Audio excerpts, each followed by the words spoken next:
world currency. The New World Order. Those are the roots of trouble.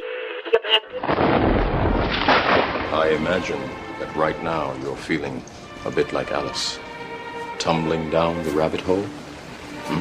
Let me tell you why you're here. You're here because you know something. What you know you can't explain, but you feel it. You felt it your entire life.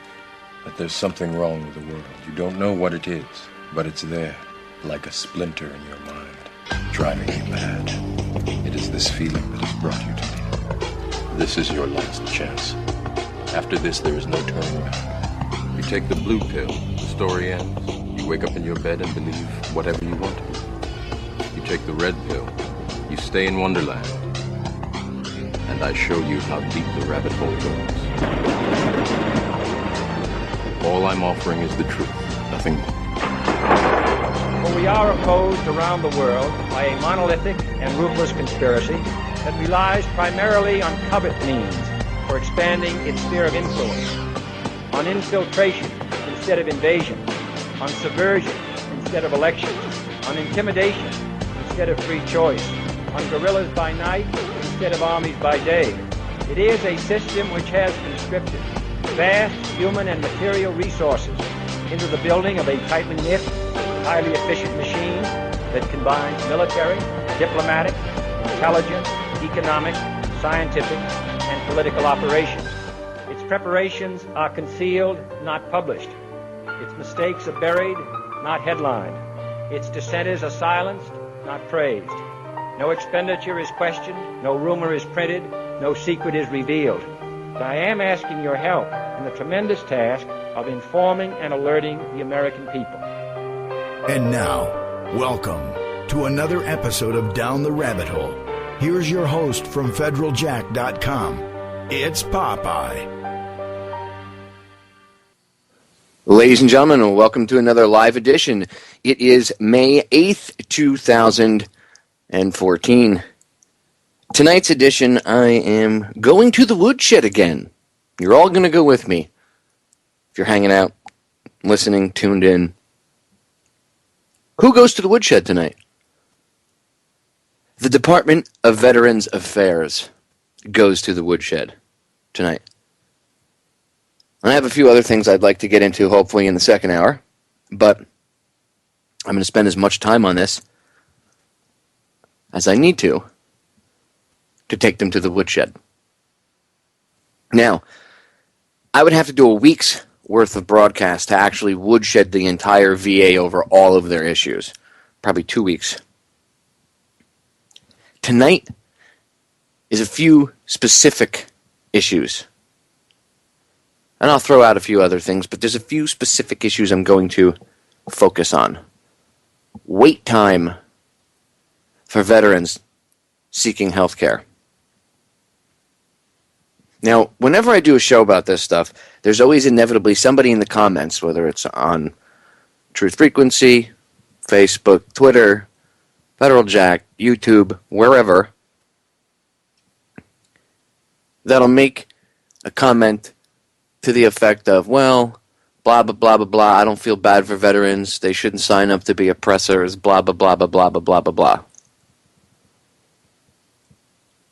If you can actually put that aside, because that's what enlightenment would call for,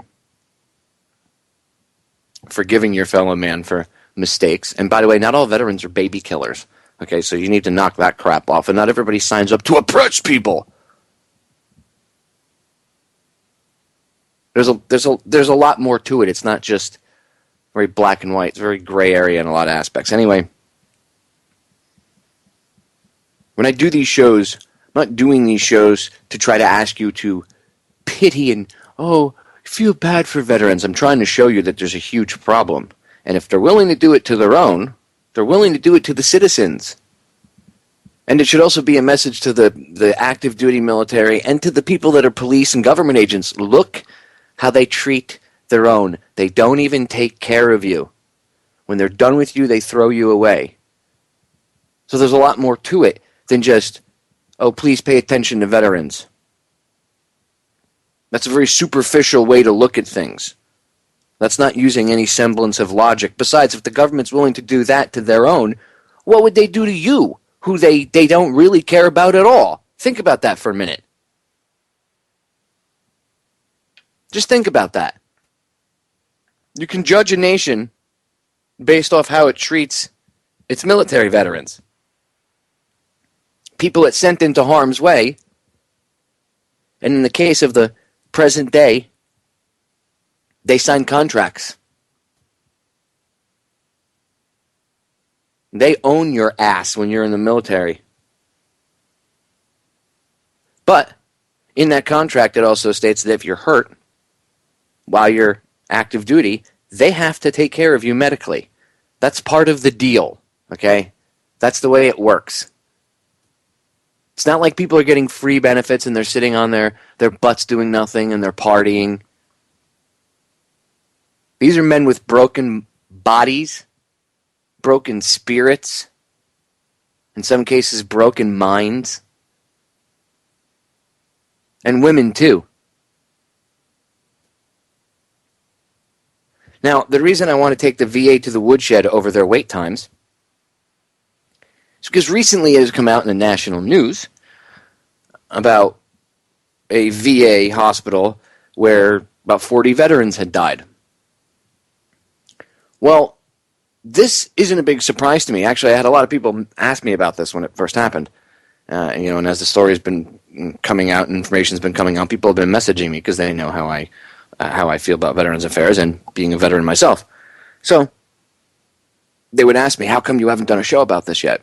And I said, well, I will in due time, but it's not a big surprise to me. Like, it's a surprise to some of you, but it's not a surprise to me. This is a reality that I already knew existed for years. This is something that I talked about with Luke Radowski in a video he did probably, a year and a half, 2 years ago.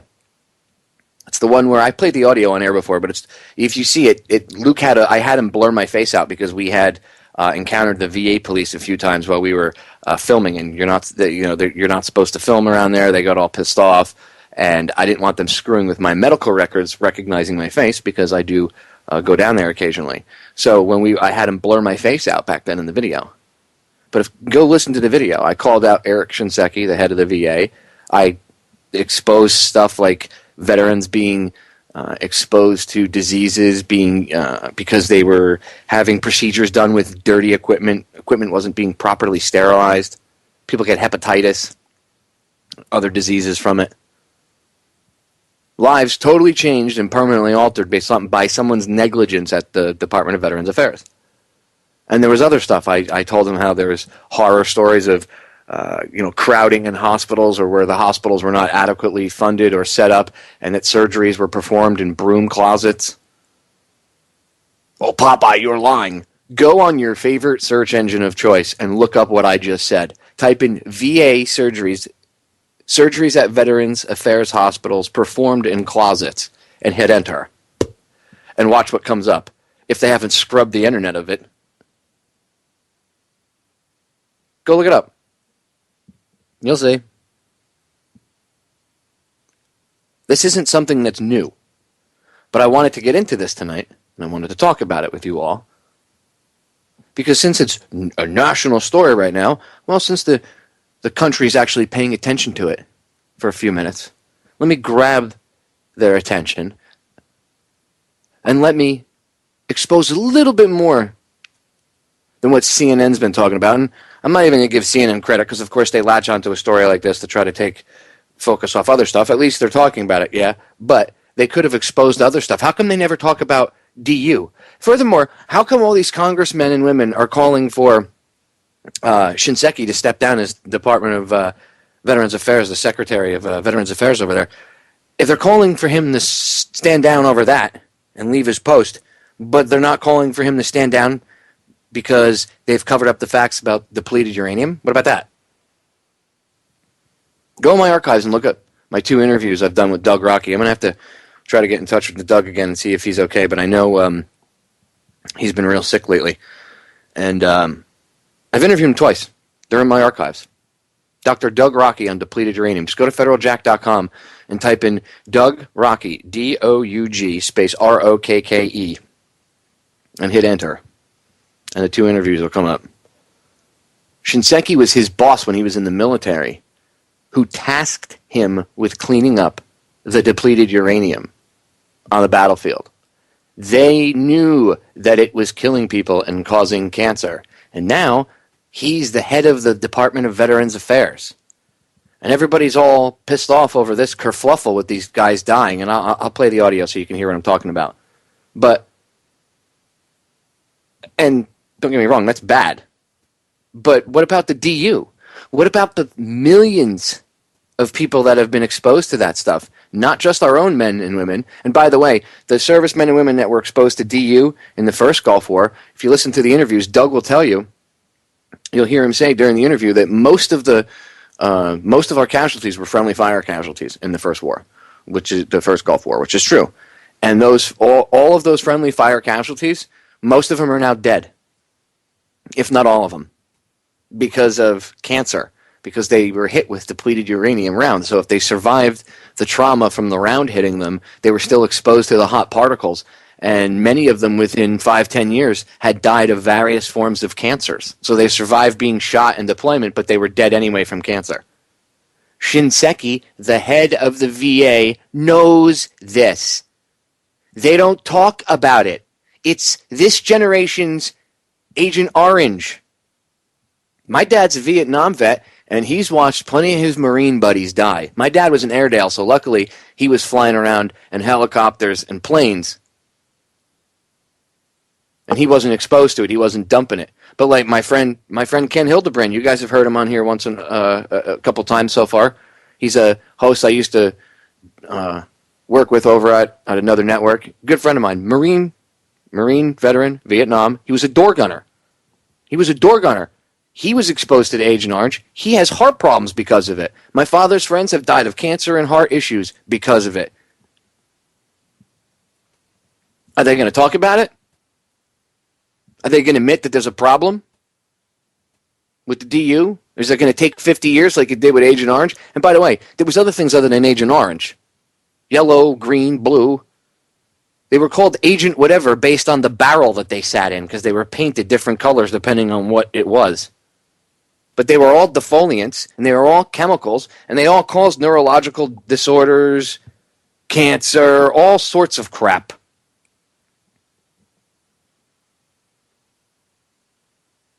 No joke. You think they're going to talk about DU? Yeah, maybe 50, 60 years when Shinseki and the rest of these guys are long dead and they can't be prosecuted. Maybe they don't want to talk about the fact that we dumped this crap in everybody else's backyard. How about that? I'm telling you, you have to go listen to the interviews I did with Doug Rocky about depleted uranium and about all the other crap that we did. And by the way, it ain't just in people's backyards. I know there's a lot of ignorant Americans who go, yeah, well, it's not my backyard. F them Muslims. Screw them. Oh, okay, genius. Well, there's also shooting ranges here inside the United States at bases. And guess what? A lot of them, during live fire exercises, they use depleted uranium rounds. So guess what, genius? We got depleted uranium right here inside the U.S. And like I said to Doug, you know, one of the places that this has been done is up in the Florida Panhandle, the Air Force Base up there. And he said, when I asked him, I said, so when a hurricane comes in and starts kicking up that dust and that dirt and the winds and stuff and throwing all those particles around, he said, the DU particles are getting picked up and blown around too. So how many civilians around military bases where they use DU during live fire drills, how many civilians have gotten hot particles in their lungs because of a dust storm or a hurricane or something else close by, depending on the location in the country that the base is at? And there's a few of them. Look what we did to Puerto Rico. Vieques. It's a little island off of Puerto Rico. The residents over in Vieques, full of cancer. Look it up. Look it up. One case, and I actually played this audio. You can go back and look at my archives. I covered this about 2.5 years ago. But I played audio. You can probably find the video on YouTube. Look up young girls with cancer on Vieques or Vieques Island, and you'll see. There's one girl, I think at the time she was 12 or 13 years old, and she had 2 operations for cancer. She had like half of her stomach removed because she had stomach cancer. She was 12 years old, and she was an island girl. Literally lived on this small island. Very simple life, nothing, exposed to, well, what you would think, nothing exposed to like carcinogens, like big plants and stuff like that. No. It was all from the Navy, bombing the hell out of the island, using it as target practice. And between bombing it and then shooting it up with depleted uranium, people on that island are loaded with cancer. So I got sidetracked on this because Shinseki, the head of the VA, knows about all of this. Remember, he was Doug Rocky's boss in the 90s during the first Gulf War. He tasked him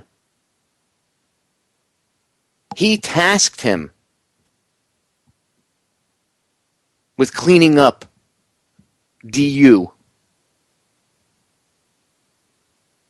Friendly fire incidents and non-friendly fire incidents that they had access to because they knew that this stuff was toxic. Depleted uranium is this generation's Agent Orange. And there's a lot of people, whenever I talk about depleted uranium, the trolls come out of the network. They come out of the woodwork. They'll literally attack me in the comments. Doug Rocky is full of it. He's a liar. He's not who he says he is. Depleted uranium, there's nothing wrong with it. It doesn't cause cancer. Really? Then why are the parents in Fallujah afraid to have children? Answer me that, genius. Why, when a child is born in Fallujah, they no longer ask if it's a male or female. They ask if it's normal. Go back in the archives and listen to when I had Dr. Dalia Wasfi on. Good friend of mine. Go listen to what she had to say. She'll agree with exactly what I just said. In fact, she'll elaborate more on it. Fallujah is forever polluted because we dumped our toxic crap there. And by the way, the soldiers, the airmen, the sailors, and the Marines that were all exposed to that stuff are getting cancer. Why are Marines coming back and dying of cancer in such high rates? Leukemia. See, the VA doesn't put out a statistic or a graph at the end of the year that says this many Marines died of leukemia this year and their ages. But if you go look, you will find, you do a little bit of research, you will find that a lot of these Marines and soldiers that were fighting on the ground in Fallujah developing leukemia, and in other parts of Iraq. Fast acting too, and in a lot of instances, it's already killed a lot of them. From what? They're young. Some of these guys were in the Marines when they were 18, 19. Now they're maybe mid-20s, late 20s, and suddenly they're dying of leukemia? Does that sound right to you? Well, cancer, Popeye, it doesn't discriminate. Bullshit. I know it doesn't discriminate. You don't have to explain how cancer works, but does that not show you that there's something wrong? Pay attention.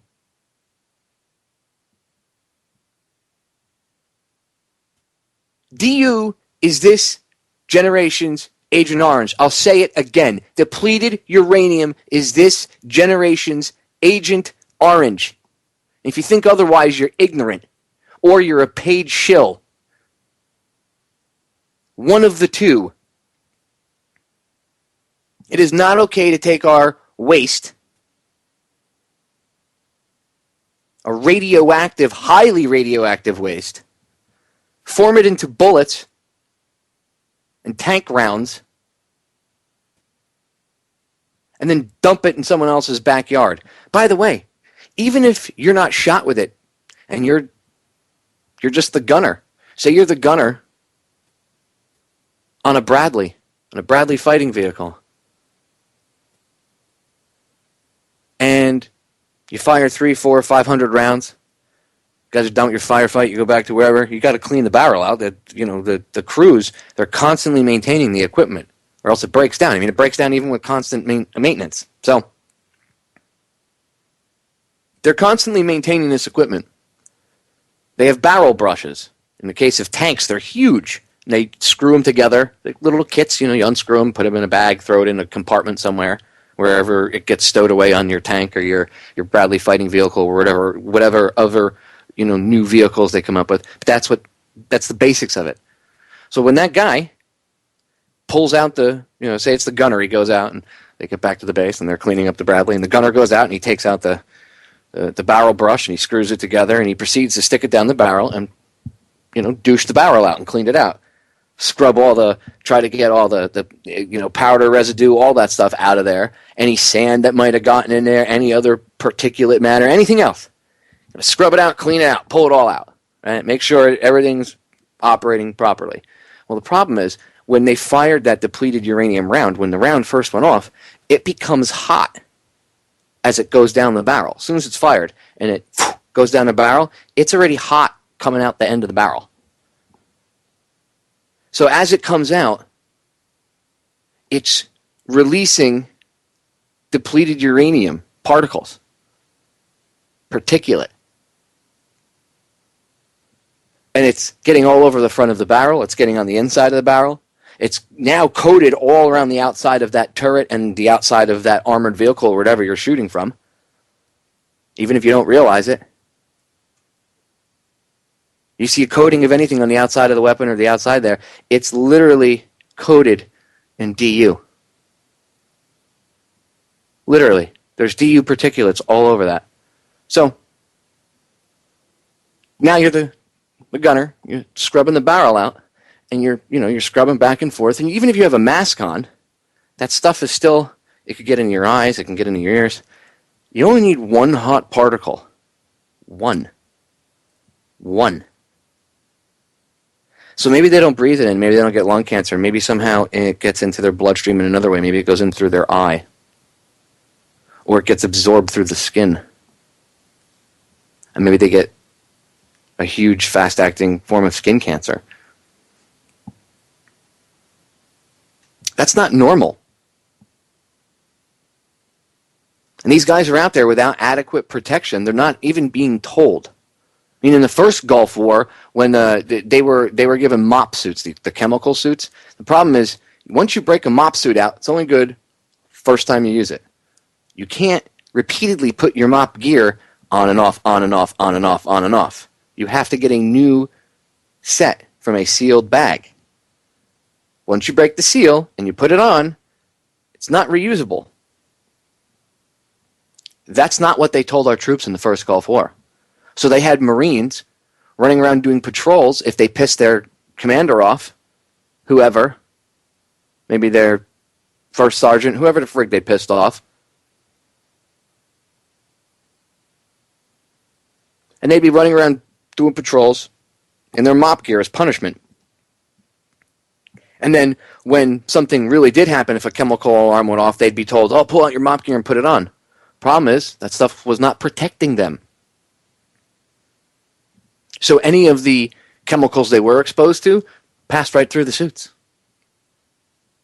And they were exposed to it. It would have been better if they weren't even wearing the suit, because at least they wouldn't have been sweating as much and putting that much strain on their body. But the government denies all this. They'll tell you, no. Veterans were not exposed to the levels of anything during the first Gulf War. Go look up another movie called Beyond Treason.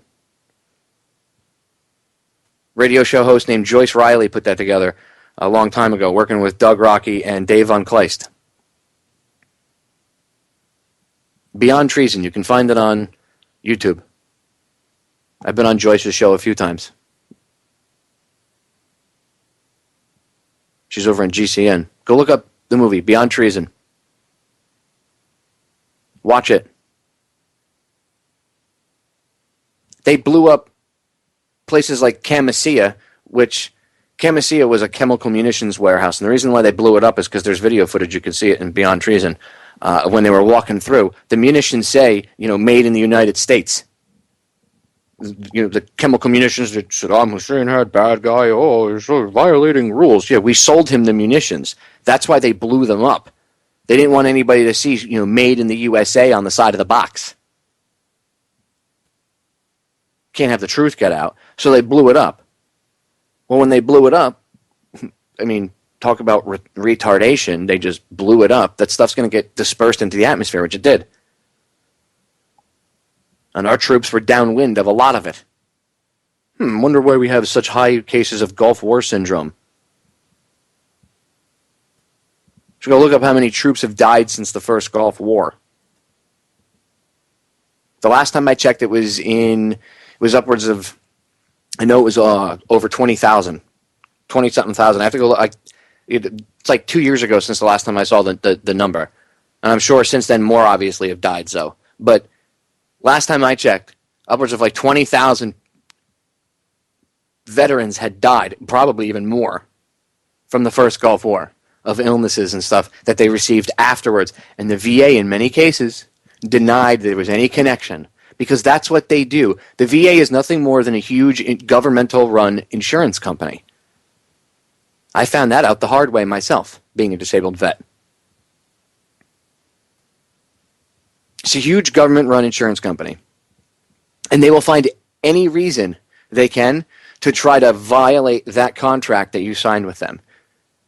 Because although the government definitely wants to send you to go fight and die for them, they certainly don't want to take care of you the way they're supposed to. They don't want to honor their end of the contract, which legally they are obligated to do.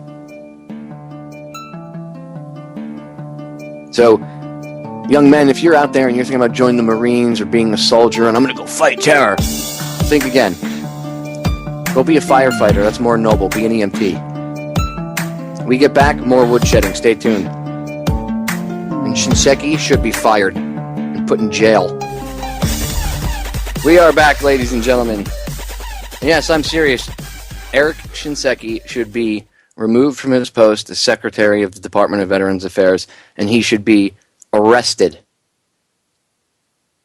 I'm sure we could come up with a litany of charges against him. Treason being one of them. How about hiding the DU evidence, not talking about it? The VA denying any connection to any cancers or anything else? The government denying any connection to cancers or any other sickness? I could go on for 2 hours about depleted uranium by itself. In the chat, one of the chatters had asked if DU was used to make concrete. And by the way, if you're wondering what do I mean about the chat, because I know a lot of people listen via either just the stream or a huge portion actually listen via the call-in number we have. We have a call-in number that you can listen to Truth Frequency to the stream if you want. But if you want to chat with some of the other listeners, and once in a while I drop links to things I'm talking about there, go over to truthfrequencyradio.com, and you can click on the chat room link there. Just go to federaljack.com, my website, and click on the Listen Live page. And you can listen to the radio show there and chat and interact. And you can also, if you want to listen on your phone, and I've been throwing this out there because a lot of people, the limited data on their phones and stuff, but they have unlimited minutes. So we have a Listen Live by phone, thanks to Mr. Chris Geo. Thanks, Chris, for offering this up to the listeners. It helps people actually tune in more, especially, like I said, since people can't afford to get, pay bazillions of dollars in extra fees for going over their data usage plans, and not everybody has unlimited data. So the phone number, if you want to listen live by phone, is 1-832-225-5308. One more time, 1-832-225-5308. And you can just dial it up on your phone, and you can just listen live by phone that way if you have unlimited minutes. So just a few different options. Anyway, in the chat room, as I was mentioning, one of the chatters said to me, Popeye, isn't it true, or is it true that they use that stuff in concrete as well here in the U.S.? That stuff being depleted uranium. Yes. It's called DU-crete. You can go look it up. They say it makes it stronger. Right, radioactive concrete, because it's stronger. So the positives outweigh the cons. I don't think so. There's also depleted uranium used in, if I remember correctly, it's the tail fins of certain jets, commercial airliners. and I don't remember. It was the weight, a weight thing, but almost like a counterweight or whatever. But yeah, Doug, if you have to go listen to those interviews I did with Doug Rocky, there's 2 of them. Go to my archives, federaljack.com. One was from last year and one was from I think it was 2012. It was either 2012 and 2013 or 2011 and 2012. But there was one in each year I did with him. But I did 2 interviews with them. And they are in-depth, informative interviews about this stuff. All about the DU, the poisoning from the chemicals and everything else. And he gets into, I asked him about the DU crete and the DU and the airplane tail fins and everything. And he gets into that. And I even said that's insane. Why would they want to put depleted uranium in concrete? That's like mad scientist type thinking. For real. Of course, I'm not saying that we don't have mad scientists, and I'm talking like, remember the B movies? If anybody's old enough to remember USA Up All Night with Rhonda Shear, okay, when we were kids? And they would play like the worst B movies on there and, the crazy mad scientists. The only problem is those people actually exist now, and they're either in the government directly or working for the government, as like subcontract personnel. Scary, scary stuff, literally. Anyway, I want to get into this story, what I was talking about, what got me to talk about Veterans Affairs tonight and get into this, and I want to play some audio for you guys. The first piece is about this the story that I was talking about, this Veterans Hospital. And I'm going to play the CNN report because this is the only place I've actually seen anybody actually talking about it. So I'm going to play the CNN report, and then I have a small piece from Fox News where they actually got the whistleblower. Now, again, yes, they're both mainstream, lamestream sources, but sometimes the truth does come out on those networks. Unfortunately, you have to actually be able to go through and wade through all the garbage to find the factual information. But it's important for you to hear what this whistleblower has to say, and I don't have access to her as of right now. Hopefully, maybe in the future I can get in touch with her, but they did, and she has some important stuff to say. She's the doctor that saved the paperwork and these secret lists and stuff. And the other one is the story, at least explaining what was going on. Okay, and by the way, wait times, I know guys, I have friends, older, like World War II and Korean War veterans that are gone now because they had wait times. I myself, I've gone in for appointments, and I would say I need to see my surgeon, or the doctor, or even my primary care. Even just to go see one of these specialists, I need to see my primary care first. 6 to 8 month wait just for one primary care doctor visit. And I actually had to change myself. I had to go through 3 primary care doctors before I got the third one was the charm, Third time's the charm, I guess. The first 2, the one never showed up for appointments. You'd go for your appointment at like 2 o'clock, and I'd show up at like 1:45, and the doctor wouldn't even be there. Would have left already for the day. No call, clinic didn't call and say, hey, just to let you know we have to reschedule. Nope. Just no show. Just they left and went home. And then there'd be 10 or 15 vets waiting there that now, because they didn't see that doctor, now it's going to take another 5 or 6 months. And they would do it. They would say, well, we'll reschedule you. And then they'd give me an appointment 5 or 6 months out. And I would say, I need to see the doctor. I have certain issues. Well, that's what, in my personal case, that's what made my conditions worse. And because of it, I've had to have 9 operations since 2000. I've had 10 altogether since I got out, but I've had to have 9 since 2008. It's 2014. That's only a 6-year period, and I had 9 operations. You figure out how many I had each year. Yes, there were a couple years where I had multiple operations in the same year. You know why I had to have so many surgeries? Not because I was hit by an IED. I've been asked that. Did you get hit by a friggin' IED? Cause that much damage? Nope. It was their negligence and their wait times caused a lot of it, because your body, your injuries aren't going to go, oh, well, obviously I have an 8-month waiting period. I'll stop hurting until he can see the doctor. It's not how it works. And it got worse and worse and worse to the point where it started to cause other problems. And then I had to have multiple operations to not only fix the original problem, but to fix all the other problems that came after it. And, I got to tell you, honestly, in my life, it's had a very negative effect on certain aspects. I mean, there's certain things that, because of the operations, like I have to deal with scar tissue and stuff, and if you've never had a huge operation and you've had nerve damage and torn tendons and ligaments and all sorts of other stuff, and scar tissue inside of muscle tissue and other stuff, and you've had to have scar tissue removed and everything else, you don't understand what it's like. And even though all the king's horses and all the king's men finally started to put me back together again, it was a bit too late for certain things. And there are certain things I will now have to live with for the rest of my life. Extreme pain included in certain aspects because of their neglect. Now, I'm not sitting here crying to you, oh, poor Popeye.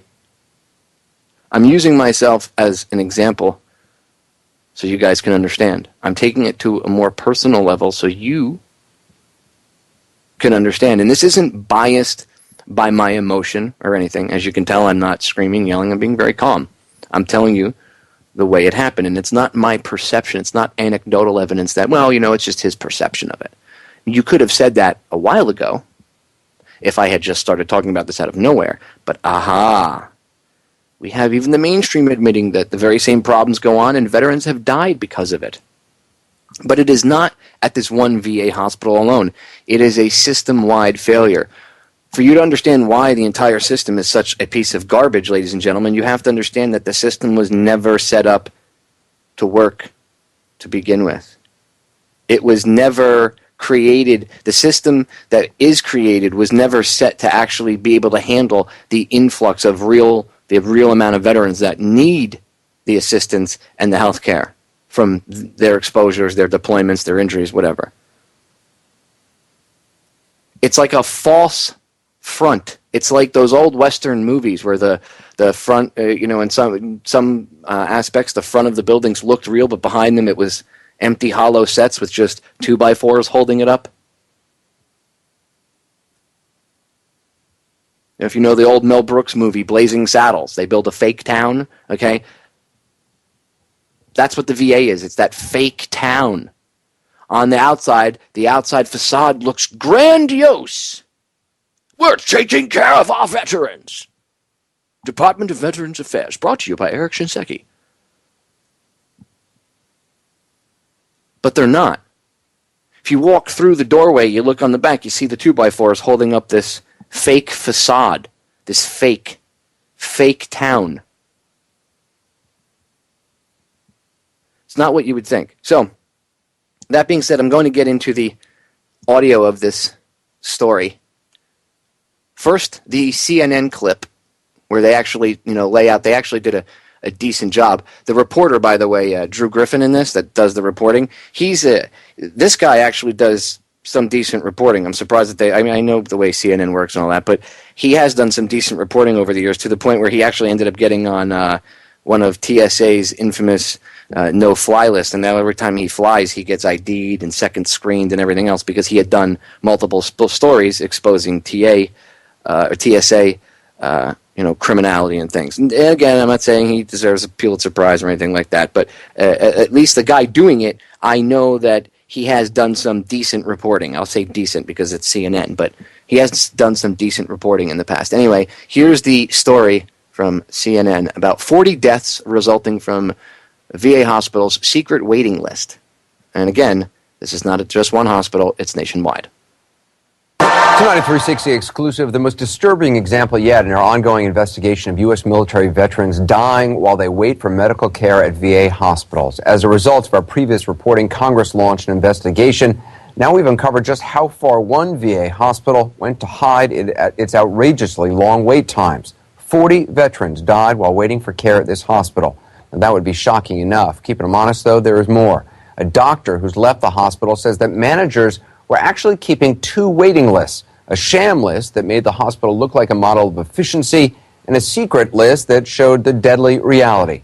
Our senior investigative correspondent, Drew Griffin.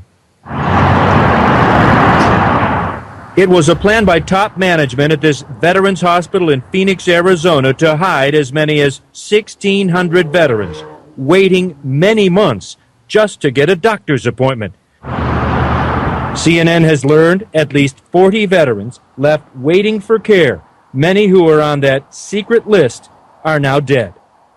And what's worse, according to multiple sources, the management's plan included shredding the evidence to hide the fact there was a waiting list at all.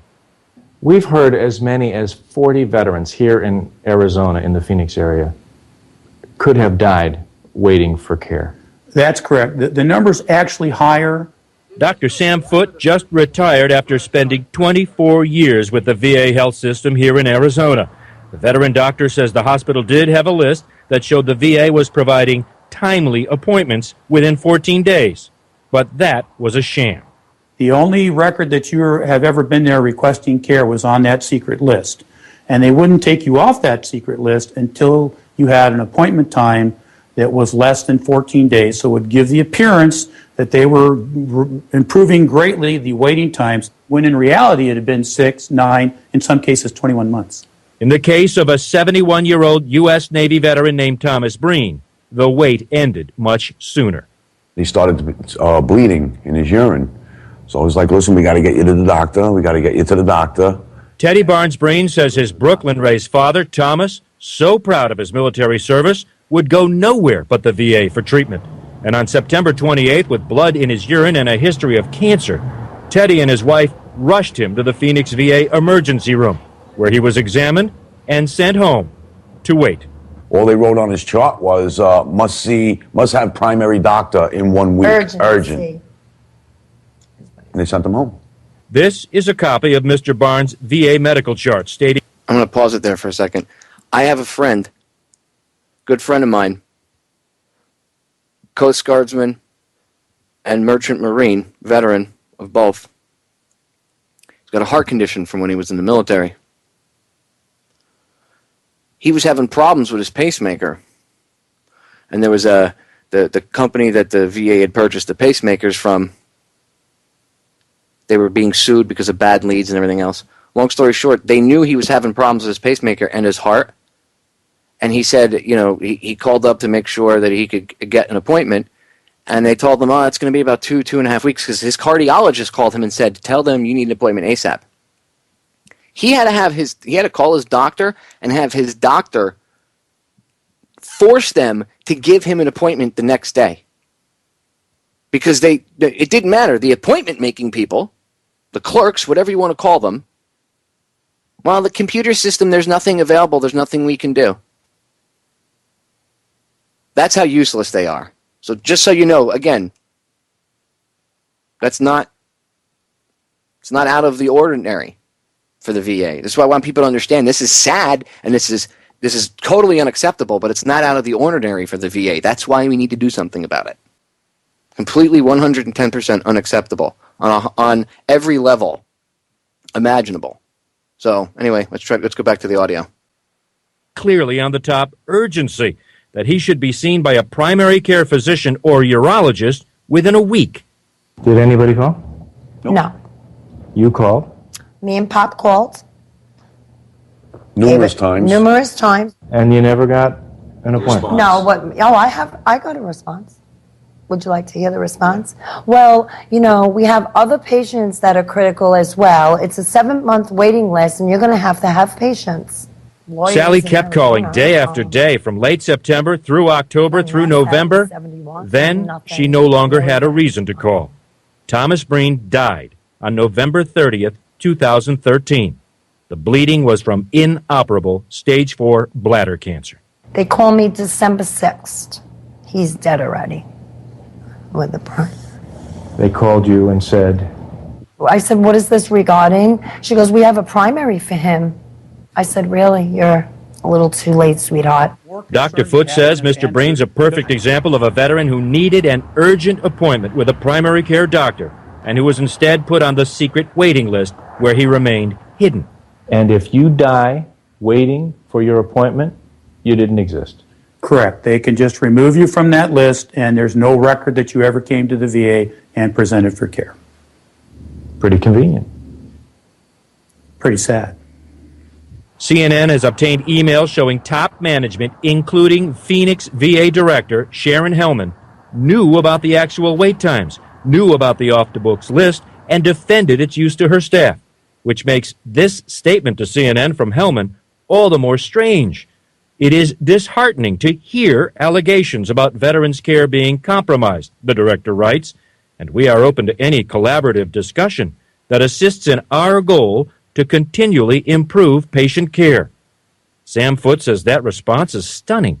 This was all planned, and it was planned by the very highest authorities here in Phoenix. Correct. This was a plan that involved the PINTAD, which includes the director, the associate director, the assistant director, the chief of nursing, along with the medical chief of staff, in collaboration with the chief of HAS. Basically, you have medical directors cooking the books. Correct. The Phoenix VA's off-the-books waiting list has now gotten attention of the House Veterans Affairs Committee in Washington, whose chairman, Congressman Jeff Miller, has been investigating delays in care at veterans hospitals across the country. In a hearing earlier this month, he learned even the Undersecretary of Health for the VA wasn't being told the truth about the secret list. Were you made aware of these unofficial lists in any part of your look back? Mr. Chairman, I was not. Congress has now ordered all records in Phoenix, secret or not, be preserved. That would include the record of a 71-year-old Navy veteran named Thomas Breen. This is unbelievable, Drew. Incredible reporting. This waiting list for care, secret or not, must still exist, which means vets must still be waiting just to see a doctor. What's the VA doing about it, if anything? Anderson, late this afternoon, the Phoenix VA sent us yet another statement, this one saying they acknowledge they've been having trouble, but they are improving wait times. We have no way of telling if that's true or not, and the VA in Phoenix will simply not answer any of our questions about what we're reporting, secret lists and the allegations of trying to hide the fact that veterans are right now, sitting on that list. The idea that there's a secret list, I mean, it's insane. No one is held accountable, and VA, the VA itself doesn't seem to really have an answer for any of this. This is now the third story we've reported about veterans dying while they wait for care at VA hospitals on your show, Anderson. It's happened in Georgia, South Carolina, Texas, Florida. Now Phoenix, where the management tried to hide the true waiting list, and still we get no answers from the Veterans Administration. As far as we can tell, absolutely no one is being held accountable for this. And one more thing. But for this committee in Congress, one committee, all these politicians who campaign on taking care of veterans, including congressmen, senators, and in the White House, they don't seem to be paying much attention. It's incredible. As you said, this is our third report on this issue. The idea that the VA isn't talking to us is, I mean, it's just incredible to me. We'll keep at it. Drew Griffin, great reporting, as I said. Thank you. So there's a CNN report. Now, really quick, because we got a few minutes left before the break comes up. Here's Fox News talking to the actual doctor, the whistleblower herself. Then the alleged secret waiting lists. Dr. Catherine Mitchell is my guest today. She's known now as the second whistleblower to come forward. Dr. Mitchell, thank you so much for your time today. What were your primary concerns about this secret waiting list? Because it's my understanding that you feared that certain people within the hospital where you were in Phoenix might try to do away with some of those documents. Yes, Sunday night I was informed by an employee that I've known a long time that he had knowledge of a list that if management got a hold of it on Monday, Sunday night or Monday, that they would be able to internally erase evidence that patients had been waiting for a long time to get appointments. And what did you do after that? Well, he called me and asked me what to do, and so I thought, well, we'll go to the VA police desk. The VA police are actually, it's a federal police force, and there's one at every facility. We went to the police desk. After they spoke with their chief, they were unable to take custody of this potential evidence. They did recommend that we find a place to secure it within the facility. At that point, this employee and I went to the eligibility clinic where the list was, took it from the eligibility clinic, and then hid it in the clinic that I work in a place where I could keep it under lock and key until the next morning when the OIG would come. Okay, so that was eventually handed over then to the Inspector General? Oh, yes, that was handed over Monday morning. The employee and I met by the union offices, and then Go ahead, I'm sorry. I don't mean to interrupt you, but Sharon Hellman, who was the person in charge at this particular hospital, she's now on administrative leave. She has claimed in interviews that she never knew that such secret waiting lists existed. Is she lying? I don't know if she personally had knowledge, considering the fact that the second list was pretty common knowledge and standard operating procedure. I would have a hard time believing no one knew that it existed. Our electronic waiting list is kind of archaic in that when someone calls in to request a new patient appointment, that request is entered into a note in the computer. That note is then printed out and then hand carried at the end of the day to the section where the electronic waiting list. Okay. I want to make sure that I get to the other grave concern that you had, because you were in the emergency room. And you were so concerned about the care that veterans were getting there that you had recommended that it be shut down. Why? Because we were inundated, actually for several months. We were inundated with patients. We were only an 8-room emergency room. We were incredibly short-staffed in terms of physicians and nurses. We did not have any ancillary support services. Every time I wanted to get an x-ray on a patient or send them to CAT scan or get their blood work done, we had to pull one of our nursing staff out of the ER from direct patient care to do transport. At that point, there were so many near misses, situations where the potential to jeopardize someone's life were occurring, that there was no way that we could keep a handle on it. Dr. Catherine Mitchell, she's now known as the second whistleblower. Very brave of you to come forward as we continue to cover this story on a daily basis here on The Real Story to try and get the answers. Doctor, thank you for your time. There you have it, right from the horse's mouth, ladies and gentlemen. Secret lists, standard operating procedure, and I can tell you from my own personal experience, the wait times are ridiculous. And by the way, the people that thought Obamacare was a great idea, you're going to experience what the veterans experience, long wait times and stuff. Oh yeah. I know some people that they call their doctor, and what would have taken in the past maybe a week or two to have an appointment, now they're saying 3-4 months out. And they say, oh my God, it's what you go through. Well, that's what happens when you let the government run your health care. But for us veterans, beggars can't be choosers. I couldn't afford to pay out of pocket to fix the damage the VA and the military did to me. It would have cost me hundreds of thousands of dollars. They owe that to me, and they owe that to all those other vets out there. The truth's not pretty, but it's the truth. Stay tuned. Hour number 2 coming up. When we come back, more woodshedding.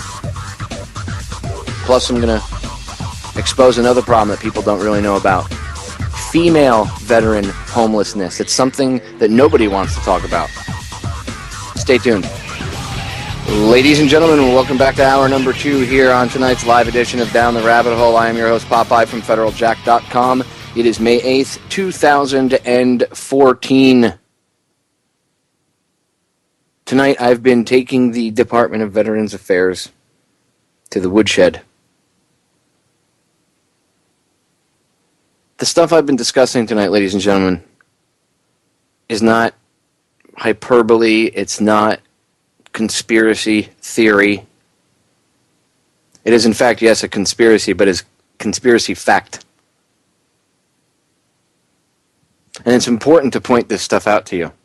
It's important to tell you this stuff. It's important to point out the fact that we have been lied to. You have been lied to. If you're thinking about sending your little ones off to war, well, little Timmy, when he grows up, he wants to be a Marine. Maybe you ought to tell Timmy not to be a Marine, or a soldier, or a sailor, airman or guardsman, anything. Tell them to find some other passion. Go be a cook. You want to serve your fellow man? Enlighten people. Tell the truth. Be an EMT. Be a firefighter. Do something that actually helps humanity. Don't go out and be part of the oppressive force. Because guess what? When they're done with you and you get hurt, they cast you aside, and then they fight you. They'll use their money and their power to fight you every step of the way. from giving you the very benefits that by law and by contract they owe you. It's not even about being fair, ladies and gentlemen, because life isn't fair, is it? No. They like to play games and they like to say they mean the powers that shouldn't be. Well, you have to own up to your contract. I've done plenty of shows about law, admiralty law, the law society, how we contract ourselves out.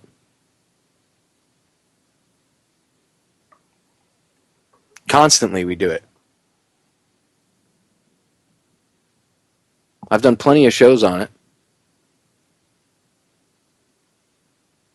So I don't want to hear about it's not fair. Because no, it's not fair, but that's not really a sound, logical argument, is it? But what a sound, logical argument is that veterans sign a contract. Military usually holds it against them when they get tattoos or anything else.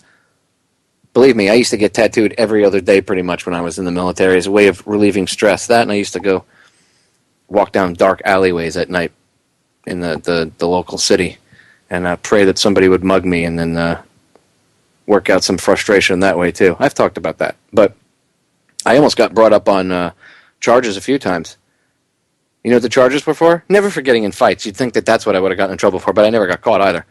I was good. But I got brought up by the captain of the base. It was a she. She wanted to bring me up on charges of desecrating government property for getting tattooed. She was going to bring me up on charges,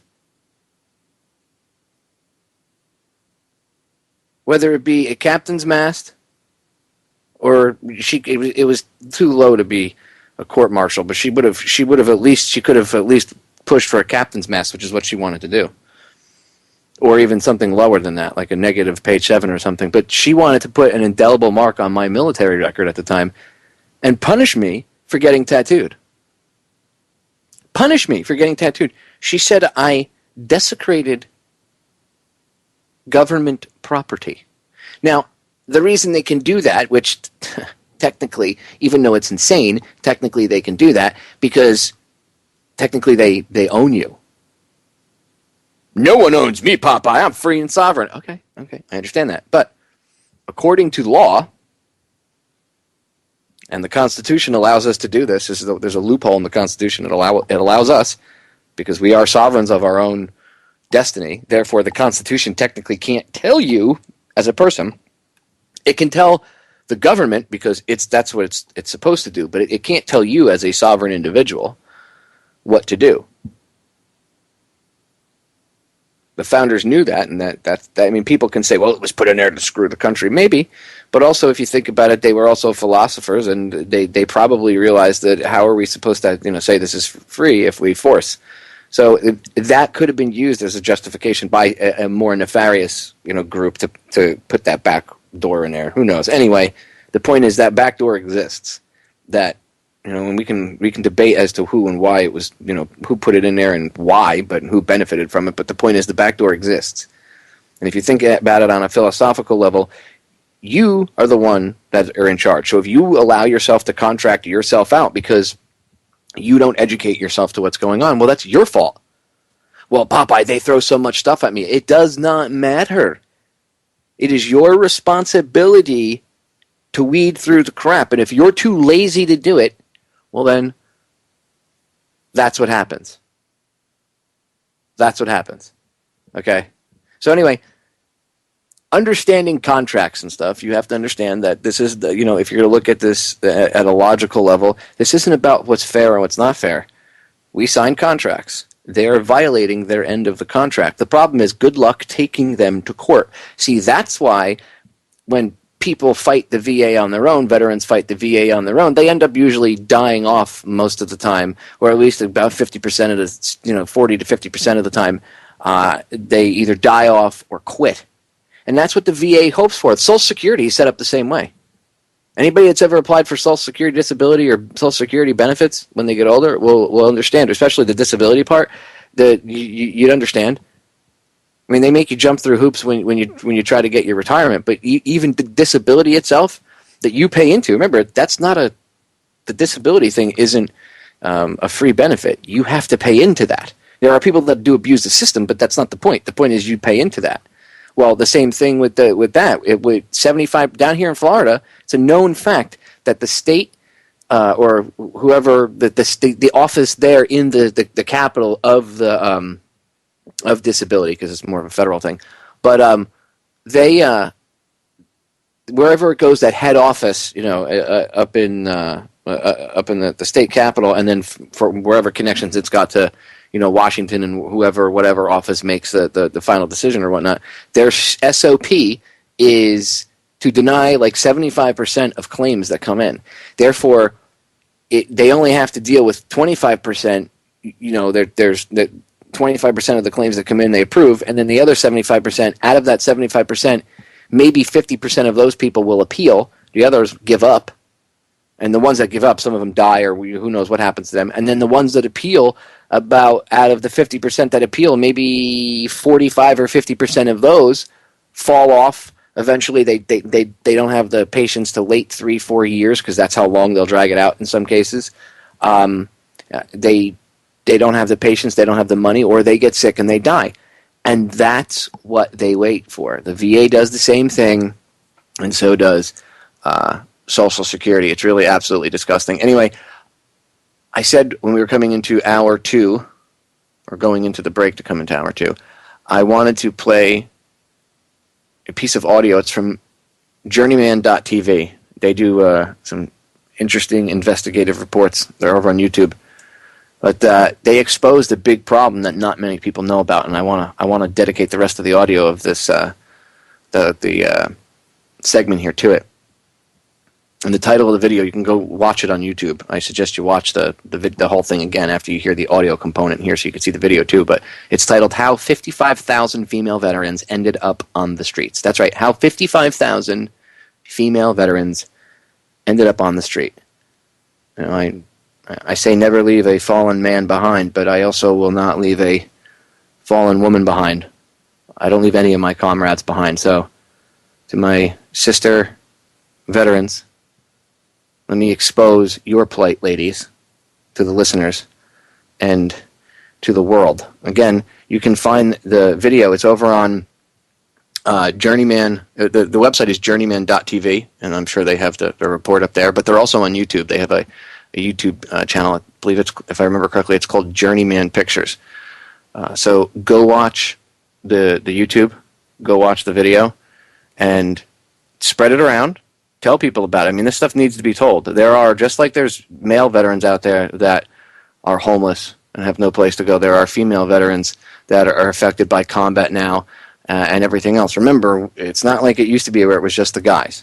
There are women out there as well that are affected by it. So anyway, here we go. How 55,000 female veterans ended up on the streets.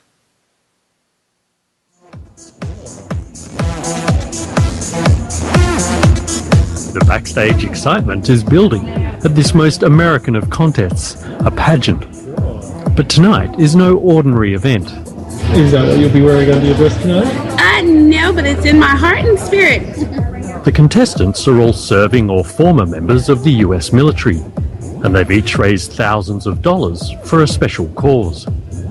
I'm a veteran, and I hate to see female veterans being on the street and not being able to be helped. It's been a good time. All right, I'm going to go get my photo taken. Alrighty.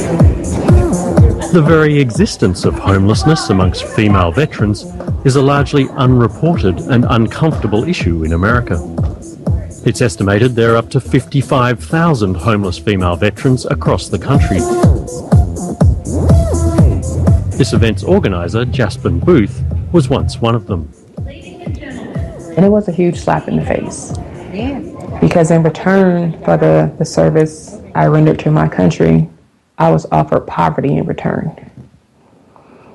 However, if I was a male veteran, the possibilities were endless.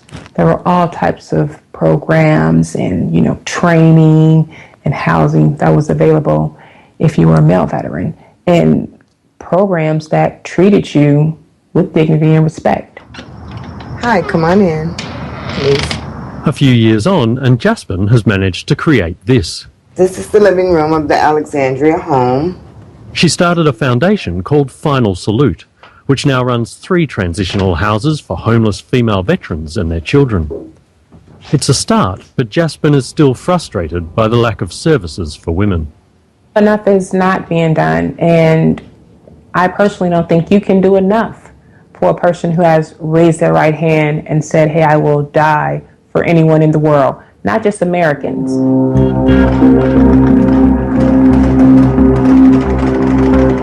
The past decade has seen a number of foreign conflicts with female soldiers in the front lines. As a result, more and more are suffering from post-traumatic stress disorder, or PTSD. In Iraq, I was actually on suicidal watch. I had a recurring dream of I'm on tower guard duty and we're getting mortars just thrown at us left and right. And I off myself and that's it. Tracy Arona deployed to Iraq during the troop surge of 2007. She left the army at the end of 2008 to return to normal life, but her life didn't return to normal. I remember coming back from Iraq. I went to Walmart and pretty much freaked out because there's just so many people, so many noises going on, and then I literally pretty much had to run out because I couldn't stand it. And didn't go shopping until like 2, 3 o'clock in the morning. It was I couldn't unless I was intoxicated, and it was just like okay.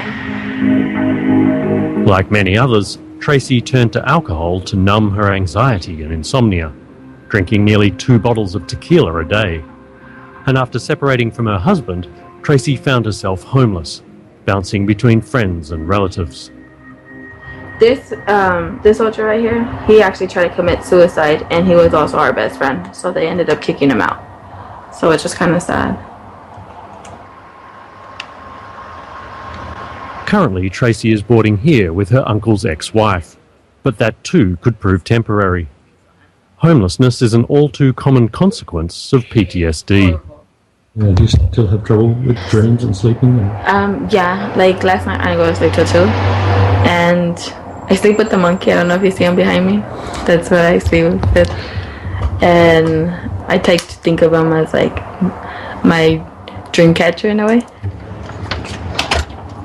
The only thing that's gone right for Tracy was meeting another veteran called Joe Leal. I started to notice that there was some alcohol issues. She was screaming for help. So I was able to get her connected with a service officer to help her with a disability claim, a counselor for drinking, and then I became like her sponsor, and I'm not even an alcoholic. Yeah, put these in the bottom. Yeah, we'll put those in the bottom. Joe Leal has founded an organisation called Vet Hunters that helps homeless veterans get off the streets. Today they're taking supplies to a homeless camp under an LA freeway. Smells right here, so be careful. Their mantra is to leave everyone better than they found them, and in return they get plenty of help in finding troubled veterans. So, any new people here? I see, I recognize... Joey. I don't think you've met Joey yet. Joey's gone right now, though. Okay. And the females? And the females over there? Same ones? For the most part, the females that we're running into, they want out. They're like, I can't do this. Not to say because they're females, because they're survivors. But they're usually getting, for example, Sandra, the one we got off underneath the bridge. She goes, Joe, I can't be here. All these guys either try to rape me, they try to assault me.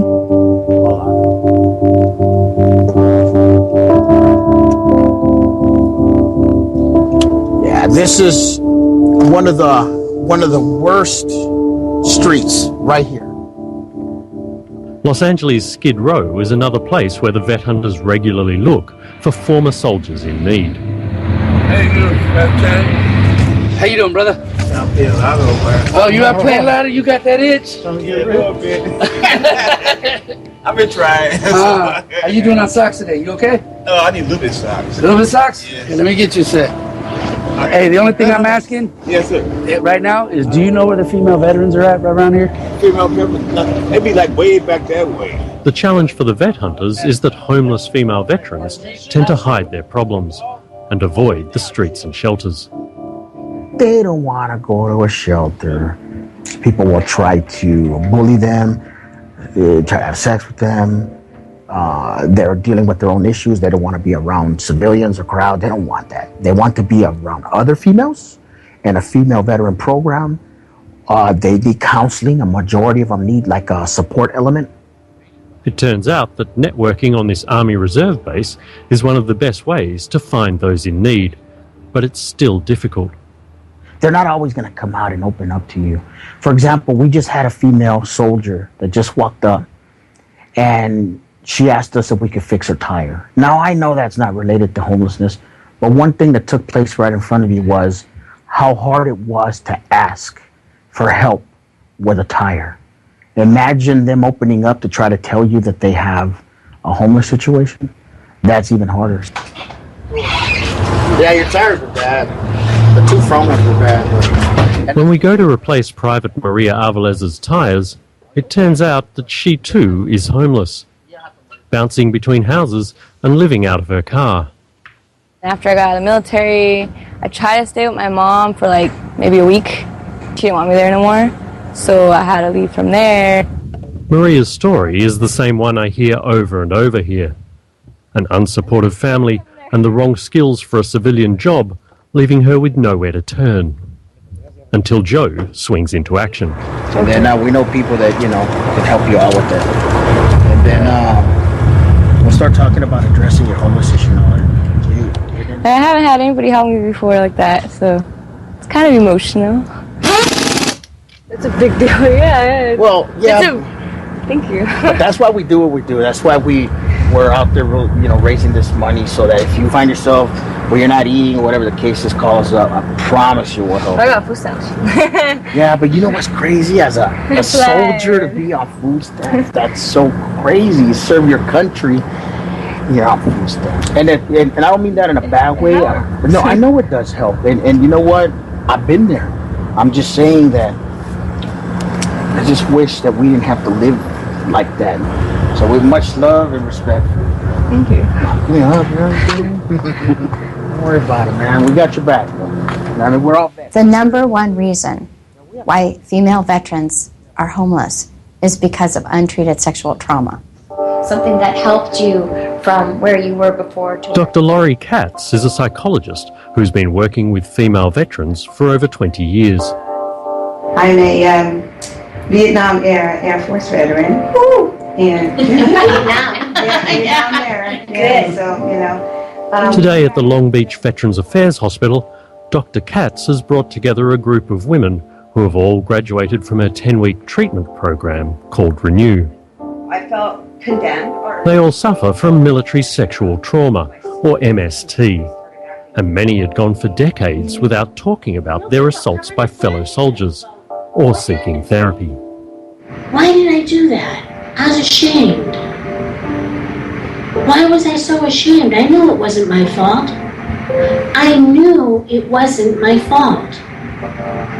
I knew when he beat me. I knew when he shot me in the neck. I knew when he held the gun to my head. I knew when he broke my back.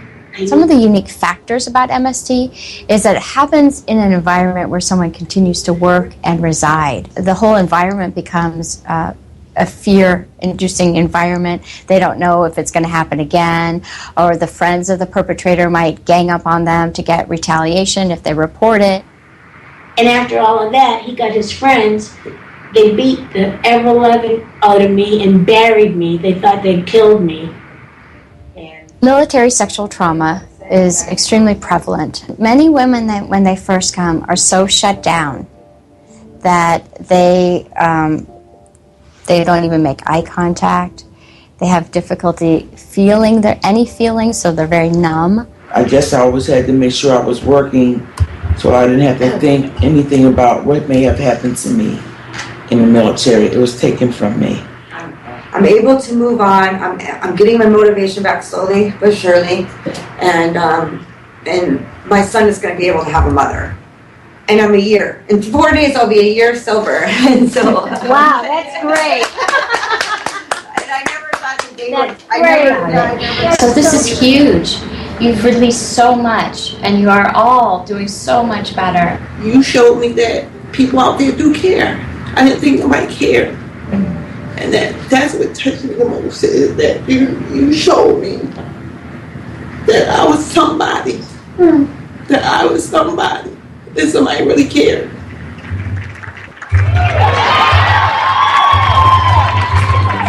The Ms. Veteran America event is all about showing that some people do care. And while the contestants proudly strut their stuff, the fight for equal recognition as veterans still has a long way to go in America. They don't equate the service and sacrifice the same as they do to the men. You know, just say you had a homeless male veteran and you're like, oh, you're homeless. America's failed you. You're probably homeless because you went to war, you had PTSD. But when it's a woman, it's like, well, what did she do to get herself in that situation? Curbing the epidemic of sexual abuse of female soldiers is going to be key to reducing America's flood of homeless female veterans. It's a problem last year's pageant winner, Denise Gordon, knows only too well, and one she's determined to tackle on behalf of thousands of women like her who've been sexually abused while serving their country. It's an opportunity for us to break down barriers and have courageous conversations on a problem that needs to be fixed. She has become the symbol. Although she's experienced military sexual trauma, she's not presenting herself as a victim. She's presenting herself as a beautiful woman that have had both good and bad experiences in the military, but also saying, you know, hey, there are some women struggling that America has forgotten about. And the winner of Miss Veteran America 2013 is Alanya Gutron. Every female veteran I spoke to for this story was still proud of and deeply committed to the US military. But they know that to break the cycle of abuse and abandonment, they've got a fight on their hands.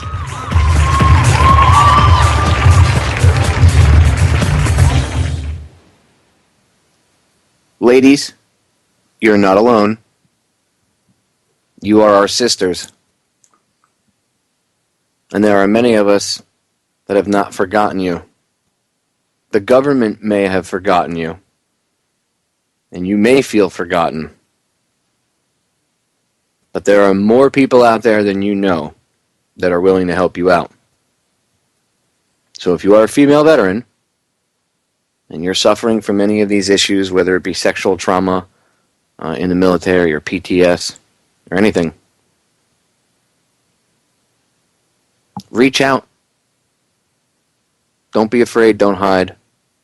Not every guy wants to try to jump your bones and rape you. Yeah, guys are guys, and some guys are idiots. But not everyone is like that. You ladies are not alone. I know it's a scary place. But the more you talk about your issues and the more you expose it, the more we can try to change how the VA handles female veterans.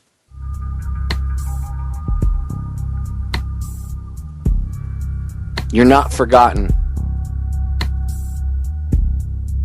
And there's plenty of us out there that will not leave a fallen comrade behind. Reach out to us. We're willing to help. Stay tuned, ladies and gentlemen. We'll be right back. If you know any homeless vets, give them clothes, food, and some love. We'll be right back. We're back, ladies and gentlemen. Final segment, tonight's live edition, Down the Rabbit Hole. I dropped the 2 links to the shows I did with Doug Rocky into the chat room. So if you go over to the Listen Live page over on federaljack.com, they're in there. I'll drop them in again towards the end of the show because I know how the chat scrolls sometimes. So, but if you go look in the chat, you'll see them. They're there. But I'm going to play a little bit. I'm going to play a little bit from the last time I had Doug on. It was June of last year, actually. June 4th, 2013. You can go back and look in the archives from 2013. And the show, the second show I did with Doug is 6/4/2013. So June 4th, 2013. You can download it if you want and listen to it later, or go watch it or go listen to it on Federal Jack, whatever. But I'll put the link, and you can, listen however you want. But listen to both of the interviews. Anyway, I brought up the last one I did from last June, and I'm going to play a little bit of it for you guys so you can hear. When I was talking earlier about Shinseki and the DU and the anthrax vaccines and them knowing and all this stuff, well, I put it right about to the point, part of it where Doug and I were talking about that. And since I brought it up, I want to let you guys hear a little bit of what Doug Rocky had to say, so you can see I'm not just pulling this out of thin air. And then hopefully this will spur you to go listen to the interviews. And when I put this up on when I put this up on Federal Jack as an archive, and when I put this up on YouTube, I will include links to both of these interviews in it, because this needs to be talked about. As I said, DU is the Agent Orange of this generation of veterans. But here we go. This is Doug Rocky from June 4th, 2013 on my broadcast last year. We look at all the continued health effects of all this stuff, what we call Gulf War illness. Gulf War illness is literally horrific. And what it is, complex toxic exposures of all this stuff. And again, all this stuff is identified, or supposed to be identified, when the individual service member completes the post-deployment physical assessment form with the physician's guidance. For example, what's known as Gulf War syndrome, which is for Desert Storm and Operation Iraqi Freedom, Enduring Freedom, the Balkans, Somalia, is, quote, fatigue, skin rash, headache, muscle and joint pain, memory loss, shortness of breath, sleep disturbances, diarrhea, and other GI symptoms, problem on skin and tegumentary tissue, chest pain. This is why we have all these young kids dropping different cardiac problems in their 20s, all the incredible respiratory problems, all of the cancers and everything else. I mean, when we look at it, the Department of Veterans Affairs has issued very specific guidance to their physicians, acknowledging the health effects. At the same time, they disavow publicly and disavow to the soldier of any problems. I mean, it's just turned into an incredible, incredible problem. Substance abuse is rampant. Suicides are rampant. PTSD is rampant. It's devastating. Homelessness is rampant. Traumatic brain injury. Traumatic brain injury is another significant problem, but you have to understand traumatic brain injury happens not only from concussion, from explosions, or being knocked down or bounced around, but it also happens from incredible toxic exposures. Because all these complex toxic exposures have a horrible side effects on the brain. They affect the neurophysiology of the brain. And the Department of Veterans Affairs totally acknowledges, even for minor TBI, dizziness, nausea, insomnia, behavioral concentration problems, irritability, depression, anxiety, vision problems, taste problems, fatigue, and mood changes. As it continues to increase, we're seeing all of the problems that we go around, all the incredible levels of headaches, pain that won't go away, convulsions and seizures, inability to awaken, dilation to eyes and pupils, slurred speech, weakness, numbness in the arms or legs, loss of coordination, increased confusion, references to confusion. Once you're exposed, if someone is exposed, you're screwed. So if someone has noticed any of these symptoms, are there ways to mitigate the effects that or the side effects of the exposure, or will it keep getting worse? It'll continue to get worse, but there are ways things that can be done to mitigation, but that requires extensive medical care, surgery, and everything else. And that would require the VA admitting that there was actually a problem to get that extensive health care that they would need. Correct. The VA has to admit, and they still continue to deny, as the Department of Defense continues to deny. But we have to understand what this is about is the fact that not only do we have millions of U.S. military servicemen that serve their nation in the Army, Air Force, Navy, Coast Guard, Marines, and Public Health Service that were extensively exposed. We have lots of police and fire in the civilian communities that were exposed, as they did responses with 911, all those same exposures in World Trade Center and the Pentagon, as the explosive blew both those places up, and the depleted uranium got exposed from the supposed aircraft impacts. So those guys are seeing all the health effects. But more important than all the civilians and all the nations that we've attacked, invaded, occupied, destroyed, blown up, the non-combatants are all seriously affected. So there's not a day that goes by where I don't have calls or requests, not only from military personnel or family members and spouses that are sick, but I have civilians from all over the world and all over the United States that are sick as a consequence of their exposures from the releases on them.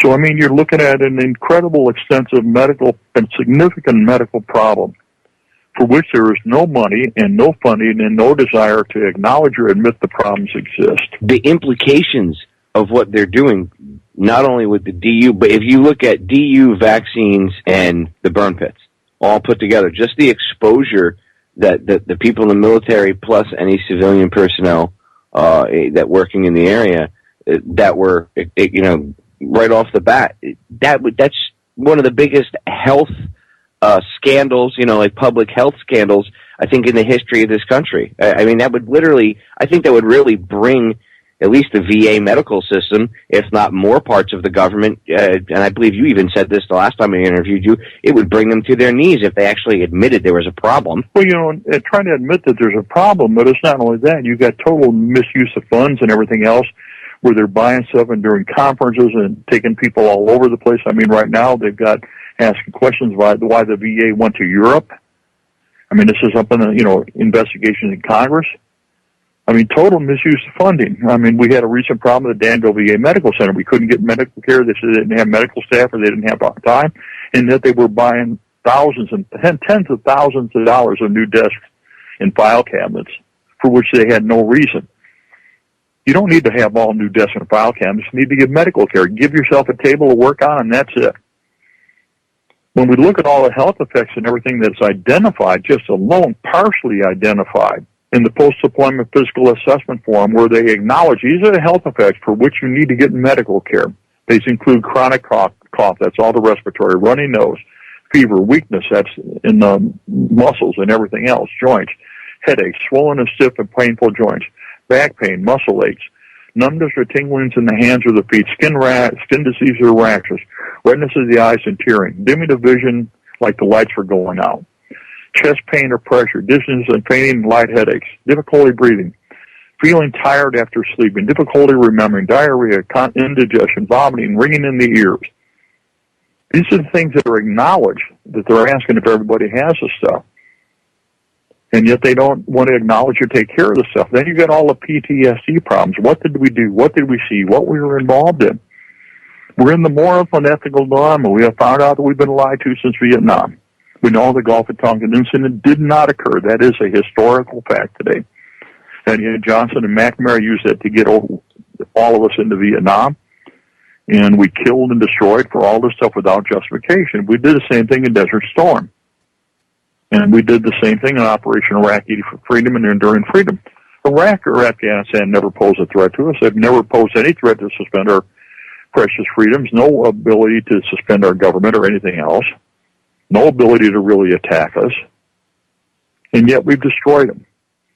When we look at the post-deployment physical assessment form, for which the Department of Defense totally acknowledges creates adverse health effects, the things they ask individuals who are exposed to: DEET, insect repellent, pesticide-treated uniforms. This is the premium merethrin, which is a dangerous pesticide.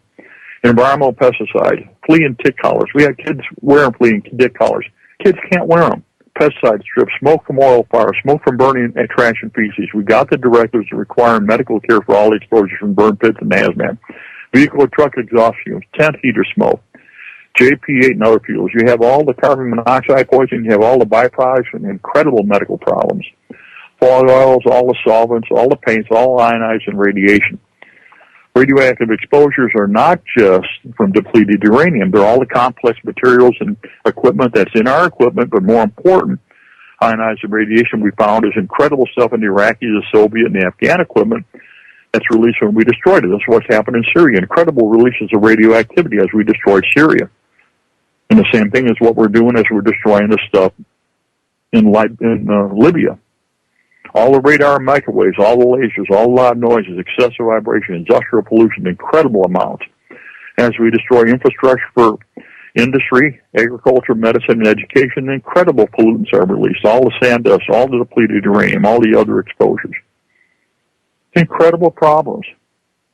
They require that they go to the physician for everything. They don't have enough doctors or physicians. What we have found out, the doctors don't, the physicians in the VA and DOD not only don't have the information, they don't seek out the information, and when the individual soldier provides it to them, they deny that it exists. So you have total frustration. The individuals served their nation, they're sick, they were extraordinarily healthy, now they're extraordinarily sick. When they ask for medical care, they're told it's all in their brain.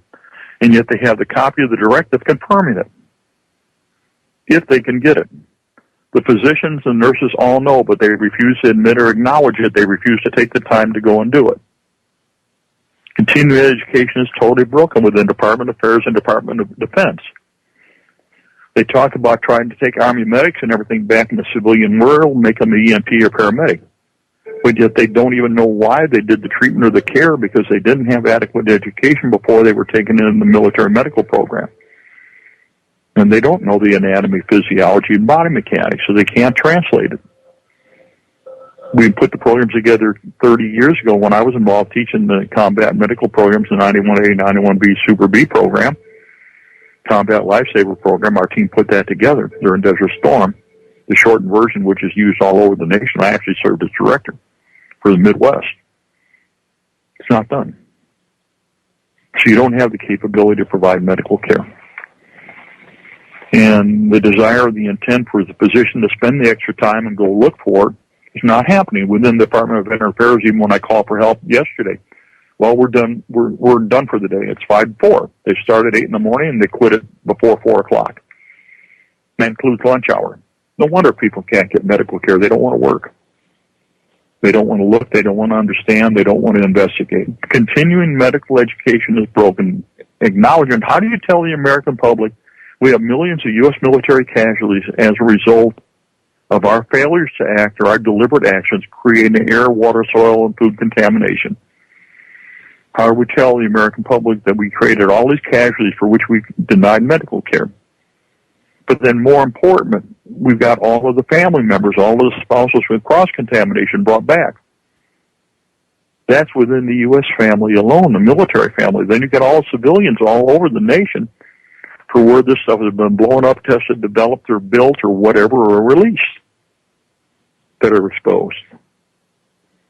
On the 18th of April of 75, hardly a man is left alive. We all know that from Paul Revere. Concord, Massachusetts is one of the most contaminated and adverse health problems as a result of depleted uranium emissions in the world because of the SARMET plant up there. The community where our nation was born is thoroughly contaminated with depleted uranium, resulting in serious cancers and all kinds of health problems. It's a super fun site, day in and day out, week after week, month after month, year after year. The individual, the male or the female, who went to serve our nation, went over healthy, came back sick, delayed or denied care. They're told to buy into the system. They're told to do everything they did was right, and yet they know what they did was wrong. And so they can't deal with ethical and moral dilemmas. And the mental health and the VA and DOD don't want to deal with any of the ethical and moral dilemmas. They just want to try and give you more drugs and treat you as if you something wrong with you. That's all they do. I've seen it firsthand with my own 2 eyes. That's all they do. I've seen, I have really good friends. I'm a vet myself, and I have really, really close friends who, some of them do suffer from PTSD, and rightfully so. I mean, that's a natural human reaction to seeing some very horrific things, or partaking in horrific things, and then you understand, like you said, you've been lied to. They have these realizations later on, and that's a lot to take on. And see, if the government admits that there were these things that took place that were not right and they were wrong, and that's the reason why these kids are having the problems that they're having and they're committing suicide, well, that opens Pandora's box, because then that leads down the path to, well, what did you do that was wrong? Were there war crimes? Oh, and then you find out about the health effects and everything else, and they can't have any of that. All of that has to be put in a nice little box and closed up, because if there's any of that gets out, that's it. They're done. I mean, and that, like you said, they've put this crap all over the world. So it's not just it would be one thing if it was just the military, but now you have civilian exposure here in the U.S. All right, I'm going to pause it right there, ladies and gentlemen, because we're coming up to the break. I'll leave it there. You guys can go listen to the rest of the broadcast. It's from 6/4/2013, last year, and I figured I would let it play until the break came up, because I knew I had a different break schedule back then. So go back and listen to the whole broadcast so you can listen to everything. Okay, 6/4/2013, Down the Rabbit Hole with Popeye, June 4th, 2013. Doug Rocky on DU, Gulf War Syndrome, and Veterans Affairs. Excellent broadcast. And the other one I did with him is Dr. Doug Rocky on depleted uranium. If you go to federaljack.com, go up to the search bar right underneath the True Frequency Radio banner, right up at the top there. When you load up Federal Jack, you'll see right at the very top, federaljack.com, and a Truth Frequency Radio banner.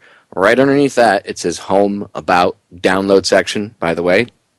That's where you can go to the download section. Video, Store, Radio Show Chats, DTRH Radio Archives. That's another way to go to the archive page. And next to that's this little block that says search this website and then go next to it. If you type in that little box, DOUG space ROKKE. Again, DOUG space ROKKE. Doug Rocky.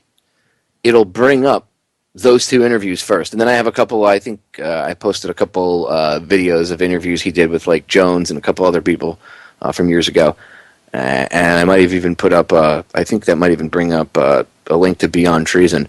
But just type in Doug space Rocky, DOUG space ROKKE in the search bar up where it says search this website on federaljack.com up in the upper right-hand corner.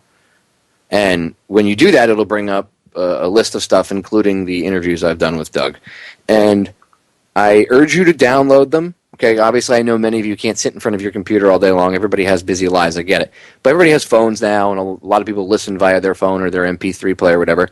That's why I made it so accessible, by the way, for you to go to Federal Jack and download all those archives, because take them for free. That's the whole point. I want you to take them. That way you can go and listen and learn. You can take what you hear. You can go research it. You know, I know a lot of people that message me. It's really interesting. It's one of the reasons I use Facebook, by the way, because people message me on there when listeners, and I have, there's activists and stuff that I connect with through there, but there's a lot of listeners that reach out to me. That's why I was pissed when Facebook put my other account in forever Facebook jail and they sent it off to Gitmo, because I used it to interact with people. And still to this day, the new one I built, I get new listeners telling me that, I listened to shows from 2-3 years ago. I just heard your show you did. A lot of times they won't say 2-3 years ago. They'll say, I heard your show on this topic. And believe it or not, even though I've done well over 300 radio broadcasts, I remember the shows I've done. Especially if someone tells me a little bit about the show too. I'll be like, I remember that broadcast. Sometimes they'll tell me the date or whatever. But it's interesting because a lot of people do go in there and download the older broadcasts. Well, that's the whole point of me putting it up. I mean, I want you guys to take it. I urge you to take everything that's in the entire download section. That's the point of the site being up and having all that information. It's not there to look pretty. It's not there so I can go, look, I put all this stuff here. Look how cool I am. No, it's there so you people can come in, copy it, download whatever you want, and pass it around, show other people, listen to it. I urge people that do YouTube videos, if you guys want to help me out, if I go off on a particular subject or a rant, and even if it's just a 10 or 15 minute one, you have my permission to cut that little audio section out and make a YouTube video of it, as long as you obviously, give credit to where credit is due. Put a little link to my radio show or the YouTube channel for the archive in the description box, and send me a link, and I'll post it on Federal Jack, the video. I'll help boost it and give it hits, and I'll tweet it out all over the place and put it on Facebook. I'll even rip it and upload it to my channels. I'll give you total credit, and I'll give you a shout out. If people want to do that, you want to take little things that I've ranted about, subjects maybe you felt it was a really passionate topic and others should hear it, cut it out and make a little YouTube video of it. Let me know. I would do it myself, but I just don't have time. I'm too busy rendering the full archives and everything else. That's why it would be cool if I, when I go off on different subjects and stuff, to be able to do that, but I can't. So I go against the grain and I just put out the full high quality broadcast. It's, whatever. People should listen to the whole thing anyway, but if you want to do that, that's fine. You have my permission. The whole point is downloading this information and spreading it out. And again, I'm not the end-all, be-all arbiter of truth. I'm not Superman, ladies and gentlemen. I'm just like you. Except I happen to be awake. Maybe on a different level than you are. But all I'm doing is bringing humanity back to where it should be. It's not like I'm pushing us, but Popeye, you're raising us above. No, I'm not. All any of us are doing that do this is trying to bring humanity back to the level it should be at for 2014. Because it's been retarded, it's been slowed down. And the only way that we're going to become sped up, unretarded, and the only way we're going to unretard ourselves, de-retard ourselves, however you want to pronounce it, English majors, is to learn, is to grow, is to evolve as humans. That's why I do this. So if you guys want to go rip all the archives, they're there. Okay? Listen to the older broadcast. That way you can put them on your iPod, whatever. Again, people listen on their phones. So if you go home. You don't have to do it when you're out. Go home or wherever you have Wi-Fi access. Go to federaljack.com/Popeye. It's really simple. federaljack.com/Popeye.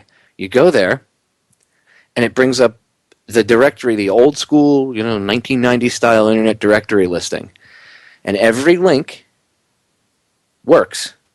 So your phone, when you click on it, or your mobile device, it'll either ask if you want to download it or play it, or it might just automatically do it depending on what you've already set it to do.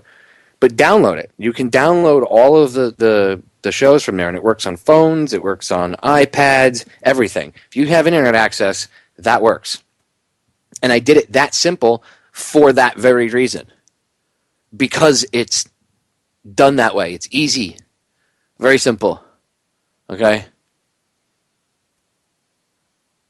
Go download all of the shows.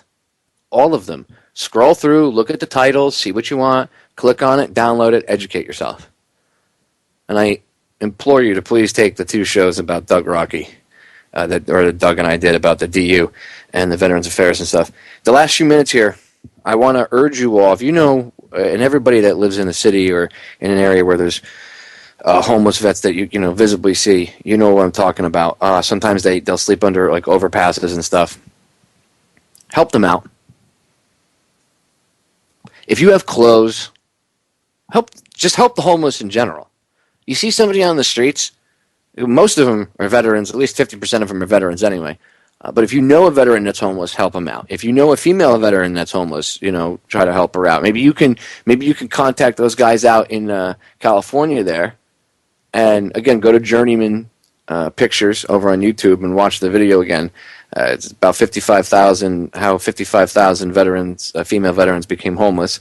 Watch it, and I'm sure there's links to the thing in the comment section. Find the guy, see if you can start a chapter in your area. Okay?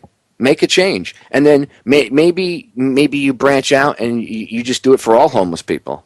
But whatever. You got clothes in your house. I've said this 1,000 times. If people want to end homelessness and help end suffering, the first step to doing so is taking that humanitarian step and giving them clothes and helping them out. Talk to them. Find out what their story is.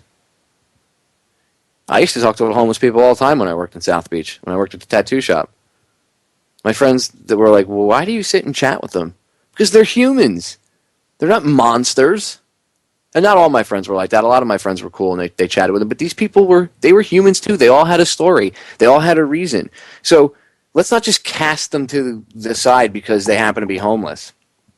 Don't be afraid of them. They're not all homeless because they're crazy. And oh my God, they have PTSD. They're going to kill everybody. Don't judge a man till you walk a mile in his moccasins, ladies and gentlemen. We have to do the right thing. If we're going to save this country and this world, not even this country, if we're going to save this world, if we're going to save humanity in this battle for humanity's future, part of it is loving each other and bringing that love for our fellow man back, regardless of if you know them or not. Gather some clothes if you don't need them, spring cleaning style. Maybe you lost a couple pounds. Get some stuff together. Don't give it to Goodwill. Go around, get clothes from your neighbors. Don't bring it to Goodwill. Drive around in your trunk with a bag and give it to the people on the street. That is how we'll start taking our humanity back. And with that, we're out of time. Ladies and gentlemen, I hope I've helped you see what veterans go through at a better level. I'll catch you all again live tomorrow night. Woodshedding over. The solutions to our problems are an inside job. I love you all.